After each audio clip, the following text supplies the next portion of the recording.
alaham. Maka tak boleh diikut.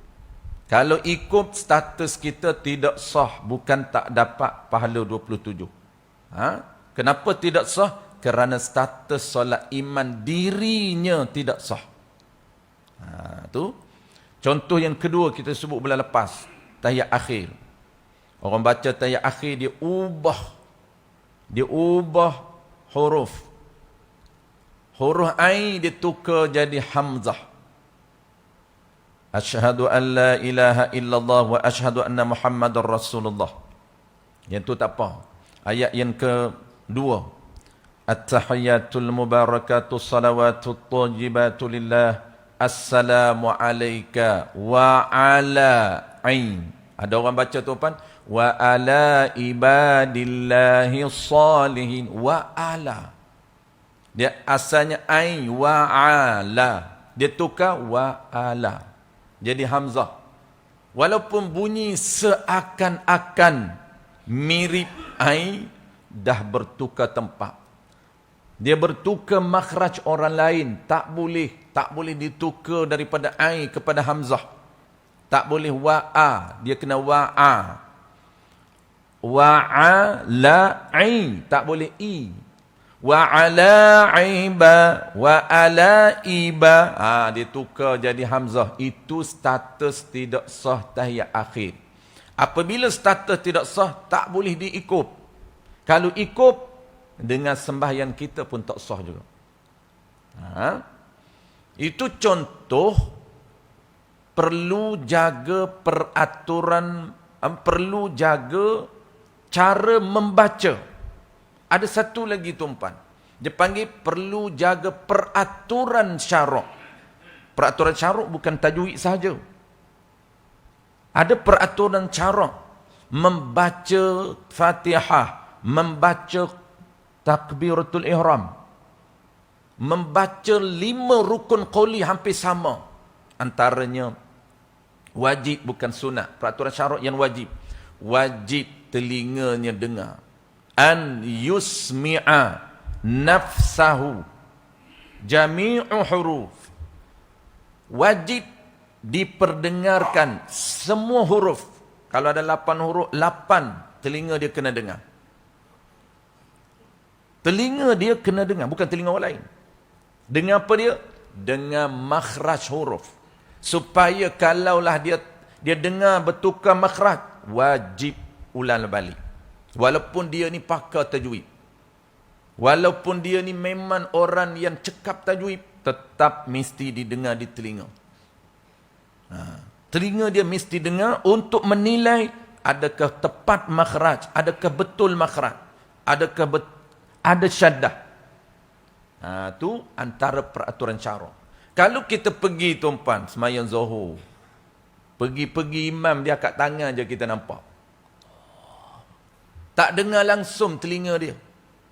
Ini disebut oleh Imam Baijuri dalam kitab dia jilid yang pertama. Imam Baijur, pengarang kitab Baijuri Ibnu Qasim, ulama besar mazhab Syafi'i yang tinggal di negeri Mesir. Itu dipanggil Baijur, nama kampung dia. Popular kitab dia. Dia sebut contoh 3 jenis ucapan yang di-reject. Tak sah. Tak dinamakan qauli, tak boleh ikut. Pertama, bisik. Membisik, tak dinamakan qauli. Bisik tuan-tuan. Bismillahirrahmanirrahim. Makhraj dia semua level ni. Ni. Tak kisahlah dia sebut huruf apa, semua duduk kat sini. Ar-Rahmanirrahim. Roh pun sini, ha pun sini. Ar-Rahmanirrahim. Itu dinamakan bisikan. Dalam kitab dia kata apa? La tahriku lisanih. Ay la yasihu, tidak sah menggerakkan bibir bighairi isma'in, tanpa telinga dia dengar. Dia sekadar menggerakkan lidah dia, mengeluarkan huruf, tidak mengeluarkan suara yang jelas didengar. Itu yang pertama. Yang kedua, tadi dia bisik, ada suara tapi bisikan, tidak dinamakan qauli, tak dinamakan perkataan, tak dinamakan percakapan. Sebab dalam salat dia percakapan. Qauli itu makna percakapan. Kita bercakap dengan Allah Ta'ala, bukan isu Allah tak dengar, bukan. Isu dia follow peraturan.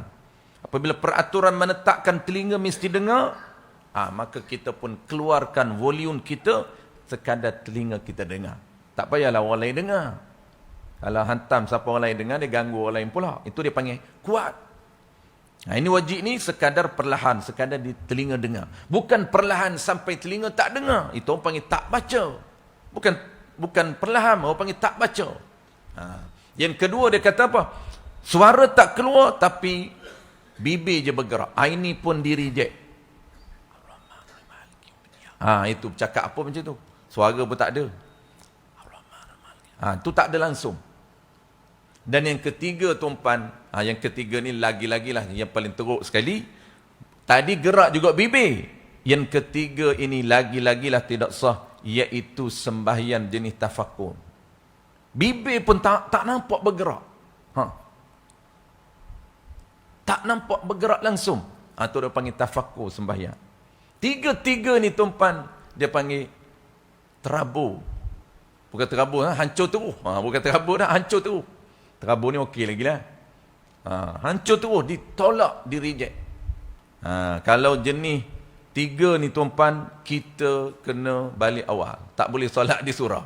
Pergi-pergi imam, pakai mic tak bunyi langsung. Mic duduk di mulut dia. Mic di mulut dia ni sepatut angin dengar tu apa? Dia menafah dengar. Kadang-kadang dengar menafah je. Suara tak dengar. Tu pun kita tak boleh ikut. Tidak sah diikut. Baik, settle. Hari ni pula tuan-puan lebih simple. Lebih simple lagi ni, iaitu macam mana cara nak menyusun saf. Qala al-musannif rahimahullahu ta'ala. Peraturan yang kelima daripada 13 peraturan sah mengikut imam. Hendaklah makmum tidak mendahului iman pada atau nisbah arah kiblat. Ini peraturan umum. Nanti kita detailkan macam mana cara susun saf. Umumnya jarang berlaku. Yang kita nak fokus hari ini ialah makruh. Sebab apa? Peraturan umum dia kata makmum tidak boleh berada pada kedudukan depan daripada imam. Jarang orang depan imam tuan. Jarang. Yang biasanya berlaku jarak jauh dengan imam. Kita nak bincang isu jarak. Yang keduanya dari sudut balance imam. Balance. Saf kita ini jarak dan juga balance. Kiri kanan kena sama. Okey, sebelum tu dia kata makmum ni tidak sah makmum berada di hadapan ataupun ke depan daripada imam nisbah arah kiblat. Kedudukan makmum itu lebih daripada imam. Duduk depan imam. Orang tak panggil imam lah. Dia jadi imam. Makmum jadi imam. Jarang berlaku. Walaupun jarang, kita ambil tahu panduan. Tapi kita nak fokusnya sama, kedudukan dia sama dengan imam dan kedudukan dia jauh. Yang itu biasa berlaku. Kita nak tahu peraturannya, kadar jarak yang sunatnya macam mana. Yang sunat, sepatutnya jarak kita dengan iman, kadar jauh itu kita nak tahu. Lebih daripada itu, makruh. Kita nak bincang lagi ni tu apa? Makruh dan sunat. Tapi yang ni tidak sah. Macam mana tidak sah? Kedudukan makmum berada depan imam. Itu tidak sah. Macam mana nak kira depan imam? Kira kaki tu tumit bukan kaki, tumit. Yang pertama, nisbah sembahyang berdiri. Tengok tu imam duduk berdiri, macam mana kita nak kira makmum ni depan daripada imam.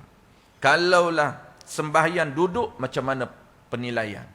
Kalau sembahyang mengiring, macam mana? Sembahyang teletan, macam mana? Boleh iman dia tak boleh berdiri, duduk boleh kok.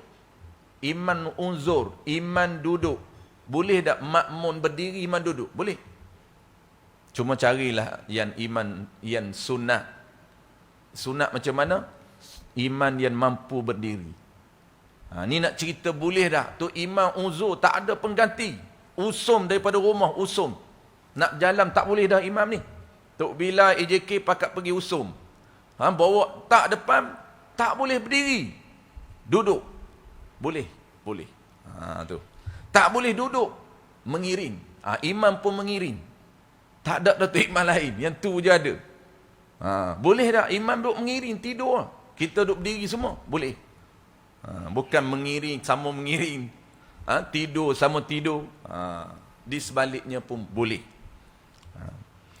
Kalau iman sembahyang berdiri, nilai jangan ke depan. Orang yang sembahyang berdiri diambil kira pada tumit. Tumit kita ni, tumit makmum, jangan berada depan tumit imam. Dia tak kira kaki. Dia tak kira jari tu. Kalau hak jari 2-3 inci. Hak panjang. Jari makmum lebih panjang daripada jari imam. Tak apa jari. Ni kedudukan ni, isu macam mana ni tuan-tuan? Sembahyang seorang diri. Sembahyang seorang diri, makmum ni seorang je. Mana kedudukan sunat? Sila makruh. Nanti kita akan cerita tuan-tuan, seorang makmum nak berada di mana. Kalau datang makmum yang kedua. Makmum pertama ni dah solat dah. Datang makmum kedua. Di mana kedudukan sunat? Silat makruh. Makruh ben pahala 27. Silat duduk tuan-tuan, ben. Kalau makmum dua-dua, tu mudah. 2 orang makmum. Di mana kedudukan dia? 3 orang, lagi mudah. Yang payahnya, seorang nak duduk di belakang ke, duduk kanan ke, duduk kiri. Kalau seorang berada kedudukan dia sunat kanan. Kalau duduk kiri, makruh. Sunat kanan dan jarak yang sunat ke belakang sedikit. Tumit dia ke belakang sedikit daripada tumit imam. Itu yang afdal. Kadar mana ke belakang yang afdal? Sekira dalam jarak sejengkal. Tumit dia dengan tumit imam. Dikira tumit tuan-tuan. Tumit kita makmum dengan tumit tu imam. Jangan jauh. Afdal kadar sejengkal. Kalau jauh, tetap sunat, tapi jangan lebih 3. Tu. Jauh tu boleh tak nak undur ke belakang? Kita duduk belah kanan dah, tapi nak undur ke belakang. Boleh, jangan lebih 3. Cuma afdal jarak sejengkal. Kalau sama, orang kata sejengkal lah, dia nak duduk dekat sangat. Sama ni, tumit imam dengan tumit makmum sama. Duduk atas garisam ni. Imam pun atas garisam, dia pun berdempik dengan imam juga. Atas garisan juga dia pun. Ni cerita seorang tu apa? Ramai ni tak berlaku kita ni sebab kita ramai. Ni seorang ni. Jangan pening pula. Yang kata macam mana Ustaz, atas kami duduk baris, yang apa soh pertama. Itu ramai. Ni cerita seorang. Kalau duduk di atas garisan dua-dua tuan-tuan, sama tumit dengan tumit, makruh ben. Tak haram, tak batal. Makruh ben 27. Dia nak belakang sedikit. Kalau sama, makruh. Kalau ke depan sedikit je, itu tidak sah. Tumit makmun ke depan, itu tidak sah. Mudah. Yang kedua, nisbah orang yang semayang duduk. Kalau semayang duduk, macam mana nak kira? Ni geng duduk sama duduk lah. Orang yang semayang duduk diambil kira pada papan punggung. Punggung dia tu, bulat punggung dia tu jangan lebih punggung imam. Imam pun semayang duduk, makmum pun semayang duduk kalau seorang. Seorang, makmum seorang, dia duduk sebelah kanan, jangan punggung makmum dengan punggung imam sama. Kalau sama makruh, kalau ke depan sedikit tidak sah. Okey. Sembahyang baring. Nisbah sembahyang mengiring. Orang yang sembahyang mengiring diambil kira pada rusuk kanan. Kita mengiring tuan-tuan, kedudukan kalau kita sakit dia ikut tahap. Jangan terus Terletam. Kalau mampu berdiri, wajib berdiri. Tak mampu berdiri, boleh duduk. Tak mampu duduk, boleh mengiring. Jangan terus terletam. Tak boleh. Tidak sah. Dia langkau. Dia kena mengiring dulu. Macam mana nak tahu kadar kemampuan mengiring? Kalau kita boleh mengiring, tak terbalik, itu dikira mampu. Tapi kalau kita duduk mengiring, macam kita tidur, tuan-tuan, mengiring, macam kita tidur, tiba-tiba dia terbalik, itu dipanggil tak mampu. Tak perlu pegang pun, tak perlu letak bantal apa. Boleh. Apabila kita tak letak bantal, kita akan dia jadi apa panggil apa? Terbalik. Itu dikira tak mampu. Tak perlu letak bantal pun. Terus ambil tahap yang terakhir, terletak. Kalau mengiring, orang yang sembahyang mengiring diambil kira pada rusuk dia. Jadi jangan lebih rusuk dia dengan rusuk imam. Ni geng-geng yang sama-sama mengirim lah. Imam pun mengirim, dia pun mengiring. Boleh ikut imam. Kalau dah sampai tahap tu jaranglah tuan-tuan. Nak cerita panduan. Kalau dah duduk semayang seorang diri dah. Tak larat nak tunggu tu imam dah. Ini mengirim lagi semayang seorang diri. Dan meletan. Kedudukan meletan. Ini apa nama ini?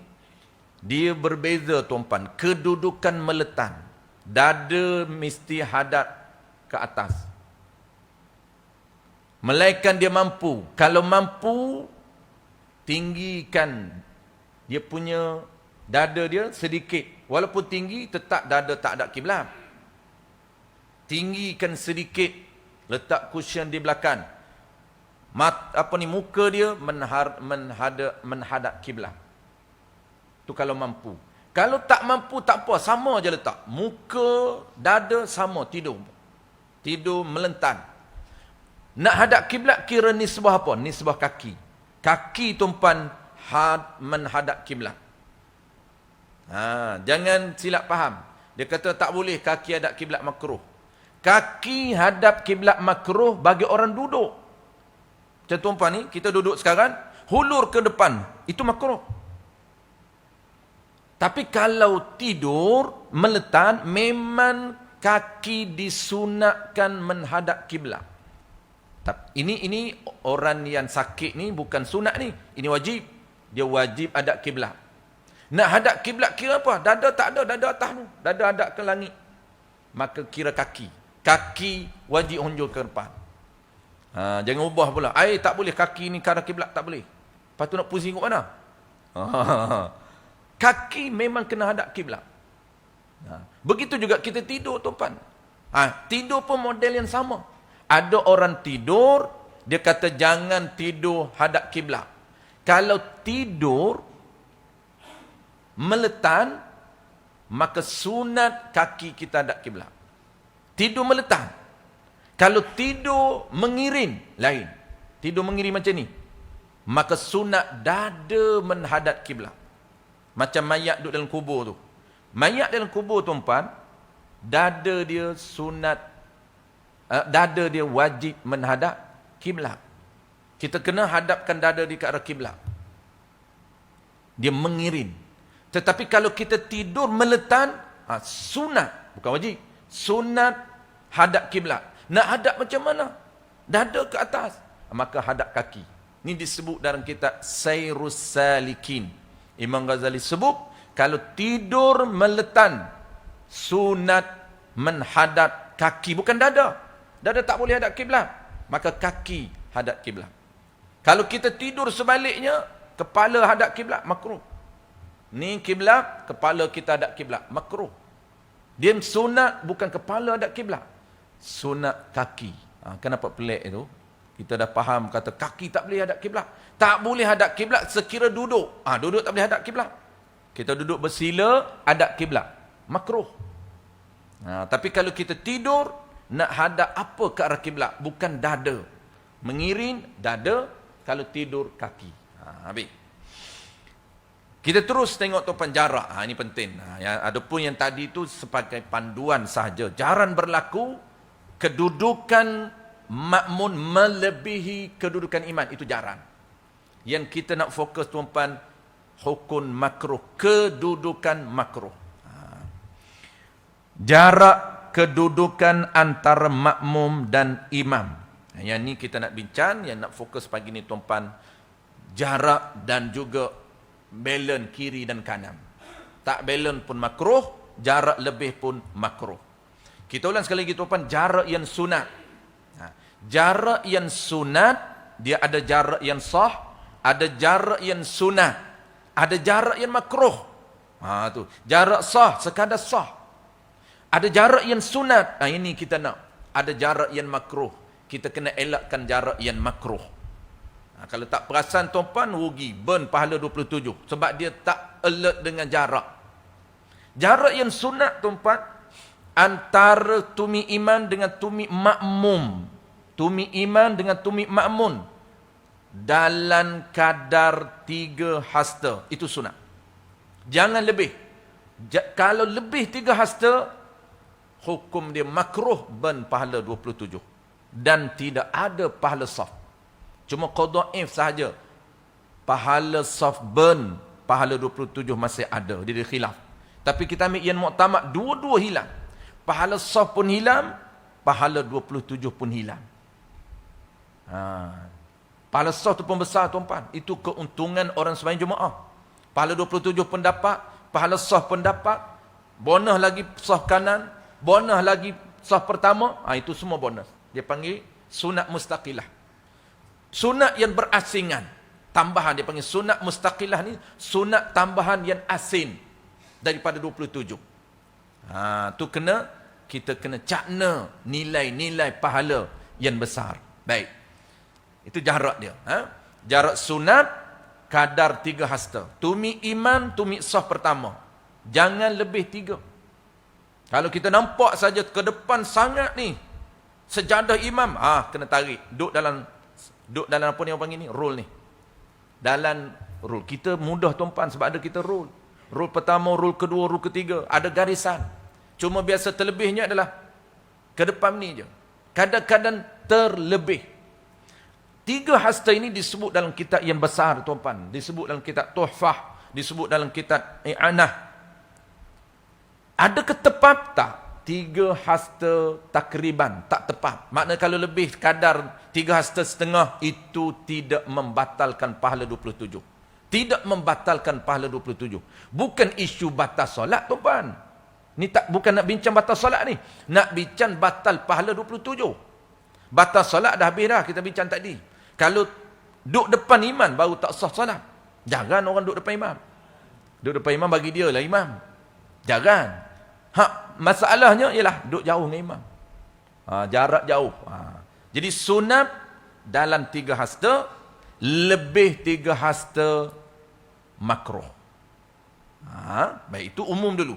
Barulah kita nak tengok susum kalau seorang macam mana, datang orang yang kedua macam mana, datang orang ketiga macam mana, datang orang keempat, sekeempat je. Baik. Makmum lelaki, kita tengok lelaki dulu. Dia perempuan berbeza. Perempuan lain, lelaki lain. Okay. Jarak yang pertama, saya dah sebut tadi tuan-tuan, just ulangan dalam kitab saja. Yang pertama, tahap jarak sah mengikut imam. Ini dia panggil jarak sah, jarak sunat, jarak makruh. 3 jarak.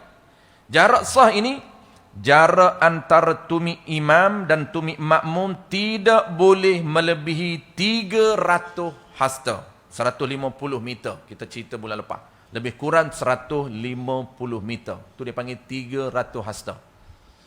Tumi imam dengan tumi makmum terakhir. Bukan dia tak kira kalau ada nombor 2, kira nombor 2 lah. Ni contoh lah. Imam ni depan. Saf pertama tak ada, saf kedua tak ada, saf ketiga tak ada, saf keempat tak ada. Tak ada orang pun depan ni. Boleh tak kita jauh nak ikut imam ni, jarak dia 150 meter. Kalau di luar masjid, kalau dalam masjid tak kira jarak. Asalkan kawasan masjid, walaupun 400 hasta, walaupun 200 meter, tetap sah diikut. Sebab kawasan masjid. Tapi kalau surau macam kita, dia ada peruntukan. Dia setakat 300 hasta saja. Lebih daripada 150 meter tuan-tuan, tak. sah ikut. Bukan tak dapat fadilat, tidak sah ikut. Ni cerita sah ni, bukan fadilat. Sebab tu dia panggil jarak yang sah untuk diikut. Jadi walaupun jarak tu jauh, tumit iman dengan tumit dia, sah ikut. Fadilat tak dapat. Itu dia panggil jarak pertama untuk menilai sah ikut, bukan fadilat 27, bukan. Yang cerita fadilat itu, ini jarak kedua. Jarak sunat. Settle jarak pertama, sah ikut. Ni berlaku macam mana tuan-puan? Berlaku isu macam mana yang jarak duduk jauh sangat? Bukan perempuan ni. Perempuan tak apa. Perempuan lagi jauh lagi afdal. Lelaki ni, isu dia iman seorang diri. Memang iman seorang takkan dua. Makmum ni tak ada pun depan ni. Tak ada makmum depan. Kalau ada pun sama juga. Kalau ada pun sama tuan-tuan. Contohlah ada makmum ni sah depan dia ada. Cuma makmum di belakang jarak tumit makmum las dengan tumit makmum yang di belakang tu jangan lebih 150 meter. Macam mana isu? Isu dia datang naik di atas tangga masjid naik atas tangga surah takbir. Allahu Akbar. Kenapa? Gopoh ni nak ikut tu imam cepat. Lambat tu imam dah start dah solat tu, dah takbir dah. Tak sampai. Tak boleh tunggu sampai belakang. Naik atas tangga tu takbir. Allahu Akbar. Dia pun berjalan. 1, 2, stop. 1, 2, stop.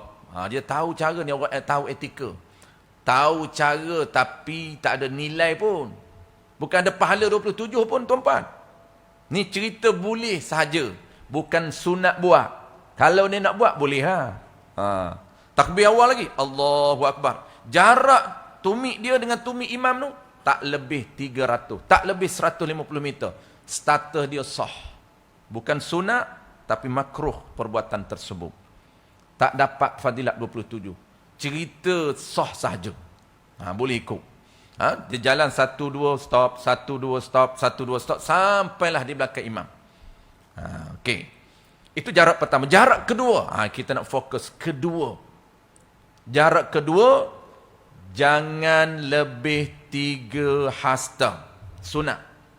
Jarak keempat, jarak ketiga, jarak yang lebih daripada 3 hasta. Tak kisahlah 4, 5, 6. Itu makruh.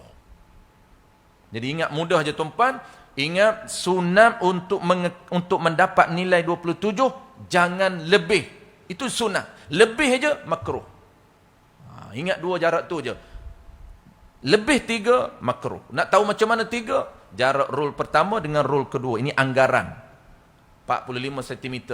300 hasta. Baik. Itu dia kata yang kedua, makruh dan hilang fadilat berjemaah. Iaitu lebih daripada 3 hasta dan juga sama jarak dengan imam. Dan jarak yang ketiga sunat dan dapat fadilat jemaah. Sunat makmum lelaki di belakang imam berdiri tidak lebih daripada 3 hasta. Kedudukan dia jangan lebih daripada 3 hasta. Baik. Sebelum last kali tuan-puan, last kali kita nak sebut secara ringkas saja susunan saf tu, cara menyusun saf. Tu last. Sebelum last tuan-puan, kita nak sebut, takut saya terlupa, macam mana jarak makmum perempuan. Makmum perempuan, jarak sesama mereka dan jarak dengan imam dan jarak dengan saf lelaki. Makmum perempuan, sekiranya makmum perempuan itu sahaja. Ini kita tengok makmum di kalangan mereka je. Tak ada pun lelaki. Sekiranya makmum perempuan sahaja, tiada lelaki, maka sunat makmum perempuan sama ada seorang atau lebih. Tak kisahlah, seorang dan lebih sama. Sunat apa? Sunat berdiri di belakang imamnya. Ini kedudukan. Di mana dia nak berada? Kedudukan dia sunat. Nak duduk kanan, nak duduk kiri. Silat makruh. Sunat tuan-puan dia berada betul-betul di belakang imam. Jangan kiri, jangan kanan. Mula, orang pertama nak mula bina saf, kena mula di belakang imam betul-betul. Barulah datang kanan, kiri, kanan, kiri. Sunat berada di belakang imamnya. Satu, kedudukan dia belakang betul-betul imam. Jangan kiri, jangan kanan. Yang kedua, dan sunat jarak jauh daripada imam lebih daripada 3. Dia berbeza dengan kita. Kita lebih makruh. Tetapi perempuan walaupun lelaki itu adalah suami dia, tuan-puan, tetap sunat lebih. Jangan dekat. Dekat tu makruh. Kita jarak dalam 3. Nak dekat pun tak apa. Tapi jangan lebih 3. Kedudukan kita dalam jarak 3. Tapi perempuan dia kena lebih 3. 4, 5, 6, 7 pun tak apa. Lagi jauh lagi afdal, lagi jauh lagi afdal. Suami dia semai di rumah tu, suami dia ruang tamu. Imam duduk ruang tamu, isteri duduk dalam bilik. Tapi buka lah pintu bilik tu, kita dah bincang dah peraturan dia. Boleh. Bukan sekadar boleh, bahkan itulah yang sunat. Lagi jarak lagi jauh, walaupun suami dia. Tu kedudukan dia. Baik, 2. Pertama, kedudukan tengah imam, kena duduk belakang imam. Dan yang keduanya jarak. Settle. Makmum perempuan dan makmum lelaki. Tadi makmum sesama perempuan. Sekiranya ada makmum lelaki, maka hendaklah makmum perempuan berdiri di belakang makmum lelaki, dan sunat jauh lebih daripada 3 hasta. Dikira tumit sah lelaki terakhir. Jangan tumit imam. Tumit sah lelaki terakhir, ke belakang itu lebih 3. Lagi lebih, lagi sunat. Lagi lebih, lagi sunat. Dan sunat jauh lebih daripada 3 hasta daripada belakang makmum lelaki, supaya jika datang pula makmum lelaki yang lain, boleh berdiri di hadapan makmum perempuan. Kalau ada makmum lelaki yang nak tambah saf. Tetapi tiada luput fadilat jemaah jika makmum perempuan berdiri tiada lebih daripada 3 hasta. Dia berbeza dengan peraturan lelaki. Kalau lelaki lebih je 3 hasta, ben fadilat 27. Makmum sebaliknya, makmum perempuan sebaliknya, kalau lebih itulah yang sunat. Tapi kalau tak lebih, semayan macam semayan tuan-puan, kita semayan dengan isteri. Isteri duduk tak lebih pun. Dekat je. Kadar 3 hasta je dengan kita, tak lebih pun. Tetap tak ben fadilat 27. Cuma tak dapat pahala afdal. Itu dia berbeza. Habis tuan-puan, perempuan. Baik, kita nak tengok cara penyusunan saf lelaki. Kedudukan lelaki. Yang pertama ni, saf pertama ni tuan-puan, semua lelaki balik. Yang kedua, lelaki mumayyiz. Maksudnya kanak-kanak lah. Kanak-kanak mumayyiz. Barulah perempuan. Perempuan pula kalau tengok, kalau ada muda dan tua, tua didahulukan. Saf pertama bagi yang tua. Yang muda belakang. Jangan bagi berdepan orang muda. Bagi depan muda, makcik-makcik duduk belakang. Tak. Makcik sunat duduk depan. Saf pertama. Tetapi saf pertama kita, dia tak kira tua muda. Asalkan balik je, boleh duduk saf pertama. Tengok umur 13, dah balik dah. Tak, jangan halau. Dia datang awal, jangan halau. Memang dah balik, boleh duduk saf pertama. Tak kira tua muda. Dia berbeza dengan perempuan. Perempuan lain. Perempuan walaupun balik, umur 30, dah balik lama dah. 30. Dah anak ramai dah. Halau dia duduk belakang. Bagi makcik duduk depan. Makcik dah habis dah. Bukan balik, dah habis balik dah. Habis balik duduk depan. Sunat, dapat pahala sunat. Pahala asing dia bagi. Ada setengah tu, makcik-makcik dia halau hak muda-muda duduk depan. Hak muda-muda duduk depan. Makcik orang tua dah duduk belakang, mudah nak balik. Balik awal. Okey, balik awal je. Habis, kita tengok last tuan-puan. Cara menyusun saf dalam solat.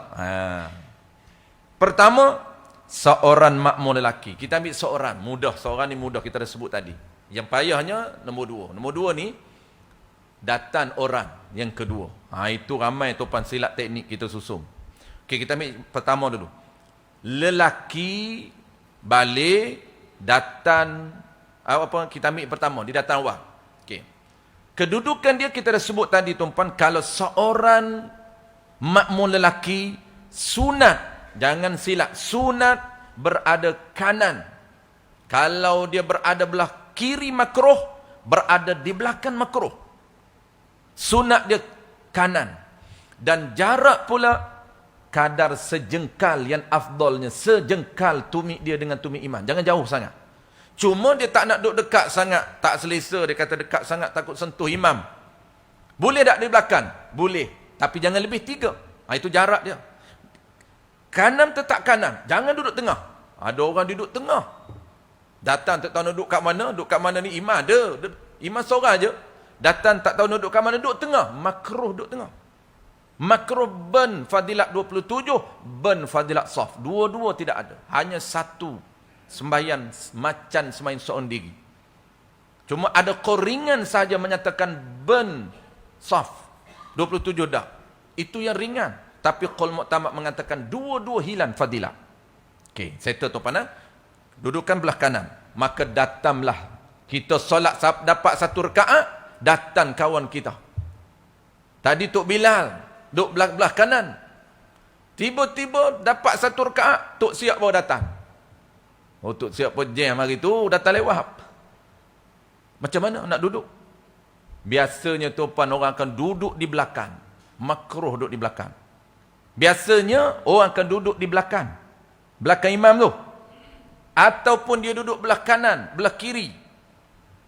Yang sebenarnya disebut dalam risalah kita, disebut dalam kitab Sulamus Sibyan, disebut dalam kitab Fathul Mu'in, Syekh Zainuddin Al-Malibari. Kedudukan sunat mesti dia duduk sebelah kiri. Duduk sebelah kiri, kedudukan dia sama sejengkal tumit dia dengan tumit imam, sama dengan makmum belah kanan tadi, sama. Takbir Allahu Akbar. Apabila dia takbir Allahu Akbar, apa tindakan dia? Jangan duduk kat situ, makruh. Tindakan dia gustam, 1. Dan gustam ini tuan-puan kena sama. Dua-dua ni kena sama. Selangkah. Orang duduk belah kanan pun gustam, belah kiri pun gustam. Tuan-puan nampak tak ni? Saya tak tunjuk ni. Nampak Nampak saya? Dah biasa buat ni. Nanti lain kali kita demo. Hari ni tak sempat dah. Sakit perut dah nak demo pagi-pagi ni. Takut tuan-puan lah sakit perut. Perut duk minta makanan dah. Lain kali kita demo. Demo dia kena contoh baru nampak. Dua-dua serentak. Selangkah, 2 langkah, 3 langkah, kemudian dia center. Dua-dua jangan tak seiring tuan-puan takbir Allahu Akbar. Ingat, orang belah kanan apabila dengar makmun baru datang ni takbir, dia kena gustan selangkah ke belakang. Makmun yang baru takbir tadi pun gustan selangkah undur ke belakang. Langkah kedua, langkah ketiga dalam roll. Apabila sampai langkah ketiga dalam roll, dia pun himpit tengah jadi center. Jadilah iman itu berada di tengah-tengah mereka. Tengah-tengah. Tu. Itu cara yang sunat disebut dalam kitab Fathul Mu'in dan juga syarah bagi I'anatul Talibin Syekh Bakri Chattar. Kalau kita buat sebaliknya tu pun makruh. Makruh ben 27. Walaupun makruh itu sekejap, memang lah jadi balik lah, macam tu balik. Sekejap je makruh, walaupun sekejap mengurangkan kadar makruh dalam solat, walaupun sekejap, untuk mengurangkan nilai pahala kita supaya tak burn mana-mana tempat, ulama jaga. Satu contoh tuan-tuan. Okey, datanglah orang ketiga keempat mudah. Datang orang ketiga nak duduk di mana? Belah kanan. Sebab balance. Kanan kiri kena balance. Dahulukan kanan. Datang orang empat. Jangan duduk belah kanan. Makruh. Belah kiri. Dia kena balance. Datang orang kelima belah kanan. Datang orang keenam belah kiri. Supaya balance. Kalau tak seimbang tuan-tuan, hukum dia makruh. Siapa yang makruh? Orang yang menyebabkan tak seimbang. Contoh kita datang pagi tadi. Yang tak seimbangnya belah ni. Ramai pakat duduk belah ni. Tiba-tiba datang orang, dia tak nak duduk ujung. Dia duduk belah ni, dia makruh. Orang yang menyebabkan tak seimbang itu makruh. Bukan orang lain tu. Dia yang menyebabkan tak seimbang itu makruh. Datang orang seterusnya, sama. Dia tambah lagi tak seimbang. Makruh. Maka kita tengok tak seimbang belah mana, terus duduk hujung sana. Walaupun jarak nak berjalan ke hujung sana jauh, terpaksa melepaskan rakaat, tetap sunat. Nanti akan datang tuan-tuan, kita akan sambung sedikit lagi bulan depan, isu kes, special case.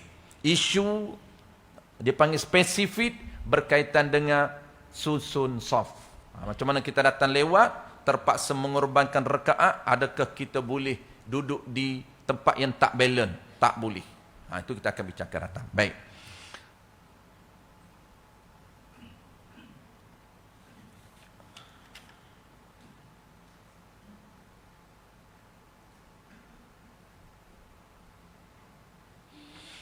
Baik, insyaAllah tuan-tuan kita akan sambung akan datang sikit lagi berkaitan dengan situasi imam sedang makmum, dalam situasi imam dan seorang makmum sedang berjemaah. Ini kita dah sebut. Yang kedua, lebih daripada seorang makmum lelaki. InsyaAllah akan datang. Kita dah sebut hari ini situasi pertama, kalau seorang makmum. Itu settle. Seorang makmum, datang makmum kedua berada di belah kiri. Dan kemudian dia akan keluar. Okay, settle. Kemudian isu ke depan, bulan depan kita akan sambung isu yang kedua, sekiranya lebih daripada seorang makmum lelaki. Ini mudah untuk kita susum, cuma kita nak sebut sekadar tambahan, maklumat tambahan saja. Situasi yang kedua, cara menyusun saf sekiranya makmum itu ramai. Tadi makmum seorang, datang yang kedua, itu yang agak kompleks. Ini yang lebih simple, insyaAllah kita akan sambung bulan depan. Wallahu a'lam.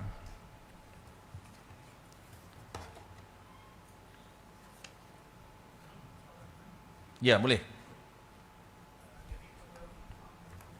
Makmum perempuan.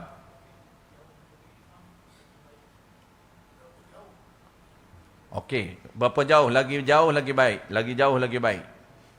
Ni makmum ni nak duduk kat tangga tu ke? Contoh. Jarak jauh ni, dia kira permulaan jarak itu adalah lebih daripada 3. Lebih daripada 3. Mula lebih 3 itu, lagi lebih, lagi jauh. Lagi afdal. Boleh ikut sekiranya dalam jarak 150 meter. Tapi janganlah lebih sampai 150 meter. Contohnya, imam ni, hujum ni, imam duduk di kedudukan sini, makmum perempuan tu kedudukan dia 170 meter, tak boleh. Walaupun sunat lebih, tapi tetap mesti dalam jarak 150 meter. Itu dia punya peruntukan dia. Adapun kedudukan makmum perempuan, tuan-tuan, memang dia berada, sunat dia berada di belakang imam. Bukan kiri, bukan kanan, di belakang. Walaupun banyak surah-surah tuan-tuan terpaksa buat, kadang-kadang penjuru hujung sana, kadang-kadang penjuru kiri, kadang-kadang setanding, ni seimbang pun ada. Bukan saja di Malaysia tuan-tuan, di Fatani pun berlaku banyak, di pusat pengajian, di pondok. Kadang-kadang ada di belah Fatani, kita pergi pondok-pondok, tirai, dia pakai tirai je. Belah kiri ni, perempuan. Dia duduk seimbang. Itu makruh. Sama soft. Soft sama tuan-tuan, makruh. Begitu juga lelaki. Dia nak bina soft baru, jangan bina kiri, jangan bina kanan. Dia kena bina tengah. Maksudnya, tengok mana imam. Ni duduk imam sini, dia kena bina di tengah ni. Barulah orang datang kedua duduk kanan, datang ketiga duduk kiri, datang keempat kanan, kiri, kanan, kiri, kanan, kiri. Untuk balance. Wallahu a'lam. InsyaAllah. Kalau ada soalan, bulan depan. Mana tak nak jawab soalan. Bismillahirrahmanirrahim. Alhamdulillahirabbil alamin wassalatu wassalamu ala asyrafil anbiya'i wal mursalin wa ala alihi wa ashabihi ajma'in. Allahumma faqihna fid din wa 'allimna ta'wil waj'alna minal ulama'il 'amilin waj'alna minal mukhlisin wa sallallahu ala sayyidina Muhammad wa ala alihi wa baraka wasallam walhamdulillahi rabbil alamin.